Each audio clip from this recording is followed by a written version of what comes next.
নিরামিষ আলুর দমের রেসিপি। প্রথমে কড়াইয়ে সর্ষের তেল দিলাম, একটু তেলটা গরম হতে কাটা আলু ধোয়া ছিল সেটা দিয়ে দিলাম কড়াইয়ে।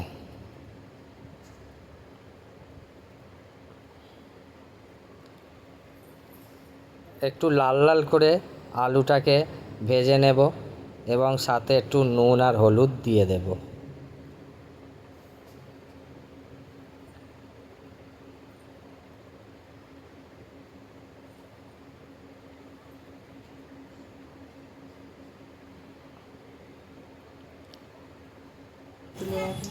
আলুটা লাল লাল করে ভেজে কড়াই থেকে তুলে নিলাম। কড়াইয়ে আরও কিছুটা সর্ষের তেল দিয়ে তেজপাতা, শুকনো লঙ্কা, গোটা জিরে ও গোটা গরম মশলা দিয়ে ফোড়ন দিলাম।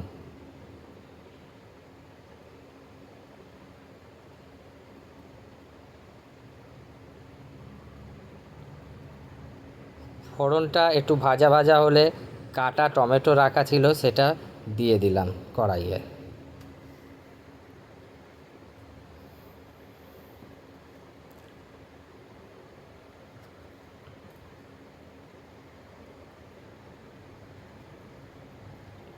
টমেটোটি একটি ভাজা ভাজা করে এতে আদা আর জিরের পেস্ট করে রাখা ছিল সেটা দিয়ে দিলাম।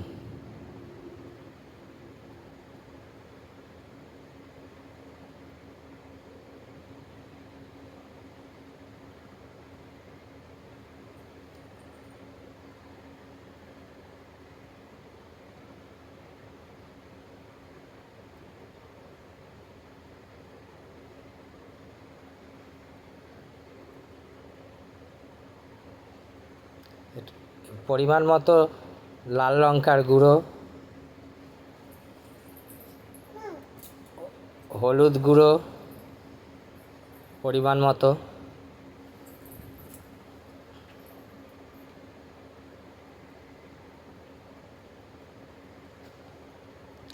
সামান্য স্বাদ অনুযায়ী চিনি।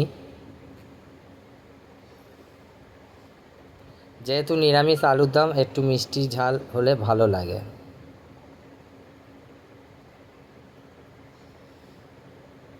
কাশ্মীরি লাল লঙ্কার গুঁড়ো,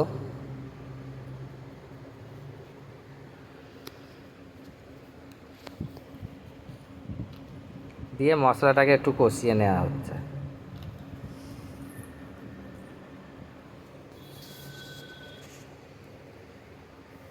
স্বাদ অনুযায়ী লবণ,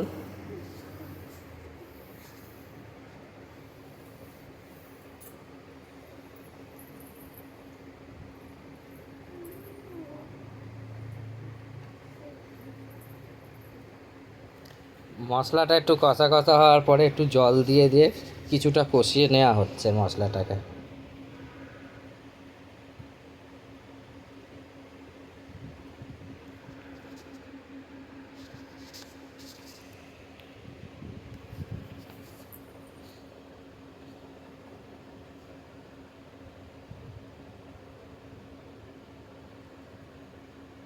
মশলাটা কষানো হয়ে যেতে ভাজা আলুটার সাথে মশলাটা দিয়ে তাও কিছুক্ষণ কষিয়ে নেব।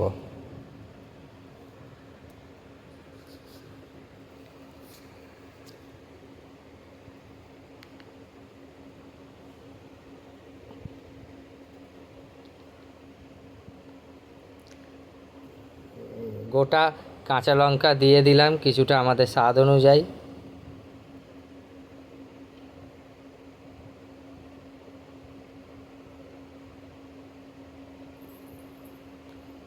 পাশেতে ওভেনে একটু গরম জল করতে দিয়েছিলাম, সেই গরম জলটা ওই কষা আলুর দম আর এতে দিয়ে দিলাম। এবং যখন আলুর দম একদম হয়ে গেছে, আলু সেদ্ধ হয়ে গেছে, এবং তখন কিছুটা ধনেপাতা কুচি করে রাখা ছিল সেটা আলুর দমের ওপর ছড়িয়ে দিলাম। দেখতেই পাচ্ছেন আলু সেদ্ধ হয়ে গেছে এবং এই আলুর দম প্রস্তুত। আপনি রুটি, লুচি, পরোটা যে কোনো এর সাথে ব্যবহার করতে পারবেন।